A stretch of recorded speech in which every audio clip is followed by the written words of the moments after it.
Hi, good morning, it's Jim from mavestar Observatory. Guys, in this upload we've got some breaking news coming regarding our recent data drop from China.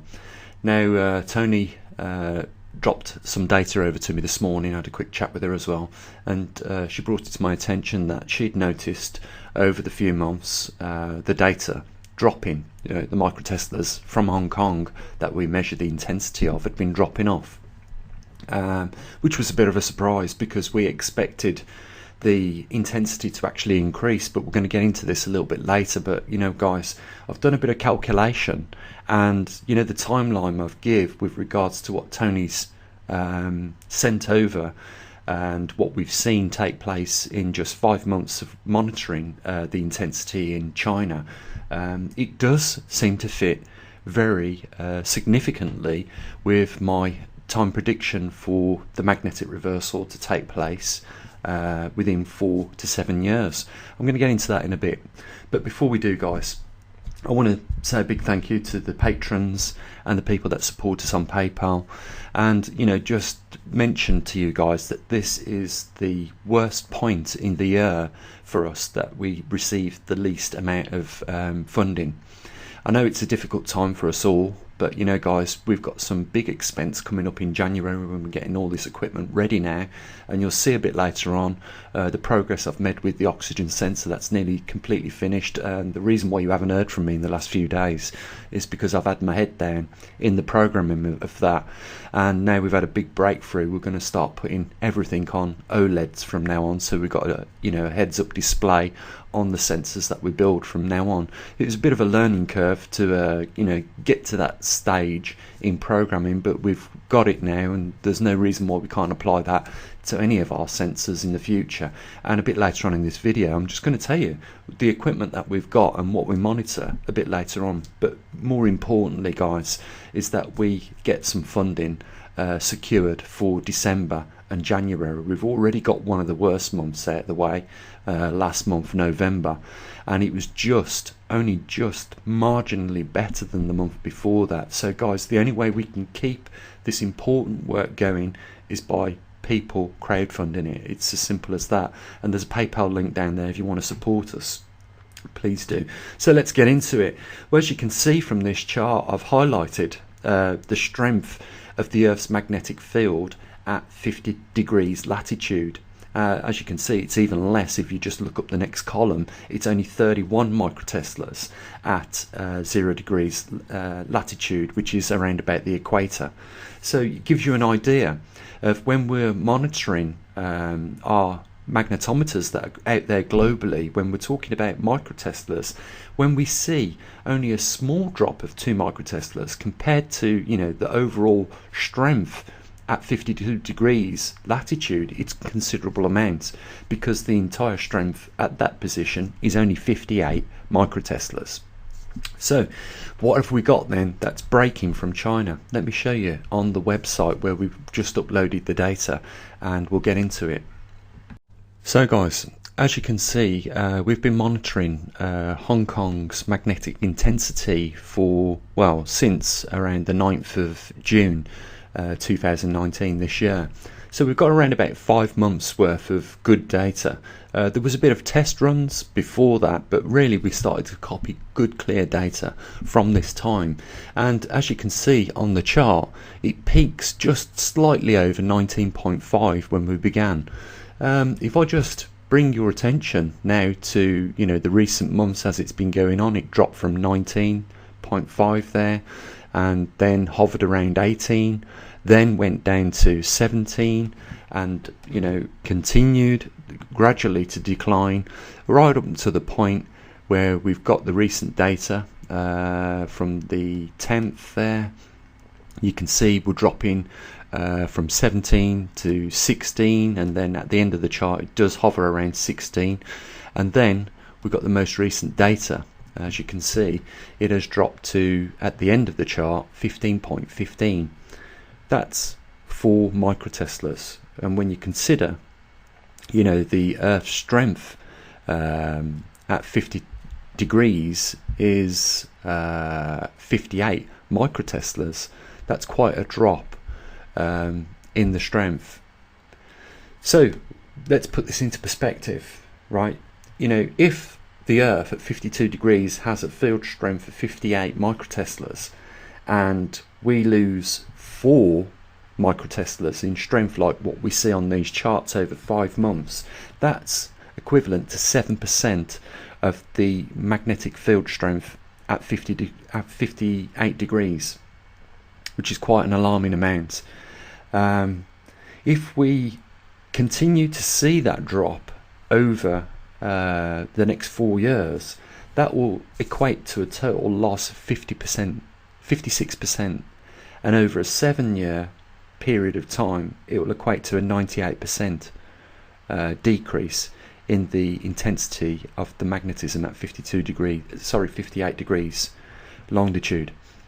That's a considerable amount, guys, and that almost fits perfectly with my prediction of the magnetic reversal taking place from around 4 to 7 years. As we can see, you know, if we continue to lose 7% over a 4-year period, every 5 months we're going to be at 56%, and if we continue to lose that over 7 years, we'll almost lose the entire protective magnetic field in that region, and it will equate to around 98%. So although we see just 4 microteslas depleting over 5 months, I can tell you now it fits very well with the time period that I've predicted the Earth will go through a magnetic reversal. First of all, I don't think there's any coincidence in that or synchronicity. I think it's just the case. You know, judging on what we were seeing take place over that high intensity region in Canada, and the fact that it's depleted 50% in around 7 years, gives me the indication that we are definitely going to see some activity between 4 and 7 years time, with a magnetic reversal taking place possibly in that time period. So, you know, I just wanted to bring it to your attention and just say, you know, that the equipment that we've got out in the field is starting to really come into its own now. Now we've gathered a bit of data over time. We're starting to be able to make some predictions like we just have as to when and, you know, how quick things are going to start changing. So, you know, again, you know, I felt it well worthy of, you know, setting up a breaking news for this to inform you guys of this. And, you know, it just tells us that things are slowly, steadily progressing towards a migration at some point near in our future. We've got with the oxygen sensor, I know it looks like there's a big ball of wires, but you can see our oxygen sensor just here. And if I just quickly plug a battery into it just so we can light up the OLED, and hopefully we should get in a second the data appear. So what we've got is the pressure of the oxygen on the top line, then we've got the temperature, which is 21.8 degrees at the moment, and then we've got the atmospheric barometric pressure on the next line, and then on the very bottom line we've got the percentage of oxygen, which is 21.04. And you know, I've had a bit of trouble, like I say, just getting the programming right so that we get all the information displayed on the OLED. Not quite sure how it's coming up on the screen, whether you can clearly see that. I know there'll be a flicker rate in the actual OLED that we're using, so it might look to you like it's flickering, but when you look at it, I don't think your eye can pick it up, that flicker rate, but this camera certainly does. So you can see all the information there that we were displaying on there. And what we'll do is we've got some flexios which goes onto the output, the exhaust and the inlet of the sensor. We'll have those come through the box that we're going to put it all in, so it'll be completely independent. We'll be able to take this out into different environments and just do oxygen tests with it. But you guys know why I've done this. I built this because, you know, the inaccuracy in the method that we used to use. We used to have a graduated test tube with, you know, mils on it that went up to 10, and obviously the 10 represented 100% of atmospheric air. So if we put a little bit of wire wool in there with a bit of vinegar, it would create corrosion and oxidation, so that the wire wool would absorb through the process of oxidation the oxygen in there as it rusted. and it would consume around 20%, and we was getting reasonable results with the test that we was using. It was good, but the nice thing about this is it's so fast, just to switch on, and quick display. And the nice thing about this is we've gone for the fast sensor, which has the outlet and the inlet on there, so there'll be a little primer pump that will be operated by the thumb on the front of the box. So we'll just pump it a couple of times to get some saturated air around the sensor, and it will give us the reading instantly of the oxygen. We're going to build a similar sensor to what we've got here for atmospheric CO2, so we can keep an eye on that. And I also want to show you guys, that it's not uncommon that when we're in the living room and there's a couple of people in there, for the parts per million of CO2 to go up to 1,500 parts per million in your living room, and they can reach 2,000 parts per million in your car after a 20-minute drive, and again they can go up to 2,000 parts per million when you're on a train in the morning that's relatively packed out with people. And the whole purpose of showing you guys this and accurately doing it with these precision sensors is so that you can see for yourself the hype that has gone into climate alarmism. It's to clearly show you that we can handle these environments. They're not best of you don't really want to be sitting in a room all day long at 2,000 parts per million, but if you're in a crowded place, they're saying that 400 parts per million that we've got in our atmosphere right now is bad. Well, when you leave your living room, you'll be living in an environment of probably 1,500 parts per million of CO2. Out your front door, it'll only be 400 parts per million, so I don't think you're going to be any worse off going out into the environment. But the other thing is as well is that just by adding another 200 parts per million to the atmosphere is not a big deal at all. I mean, CO2, what a lot of people don't know about it, is only a trace element, and all the trace elements in our atmosphere don't even make up, or if they do, they make up just about 1% of the atmosphere. We've got around 79% of nitrogen in our atmosphere and 21% of oxygen, and very, very small amounts of CO2, as well as all the other gases or inert gases that are in our atmosphere, like xenon, krypton, radon, and all the others that make up the 1% of trace elements. So that's where we are, guys. We now got the programmability to build sensors with OLED screens on them. That gives us an instant way of analysing gases and things like that. We can apply it to other sensors as well. I just wanted to show you, I'll just briefly tell you what we've got now at the observatory. And because we've got so much now, we're monitoring quite a lot. Some of it will be relevant to you, like the magnetic pole, data that we collect, and the magnetosphere data around the world, but some of it won't be, like, I don't think you'll be interested in humidity at the observatory or temperature at the observatory. But just to give you an idea, we're going to have an environmental overview page on the website in the next week, and that will cover the magnetic North Pole, longitude and latitude. So you can go onto there, you can get the longitude and latitude, and if you're following the pins on your Google Earth, you can pin it and you can see for your own selves where the magnetic North Pole is and how fast it's migrating. We're going to have muons per meter per hour, so muons per square meter per hour. If you remember the last one I did, I collected the data. It was 610 muons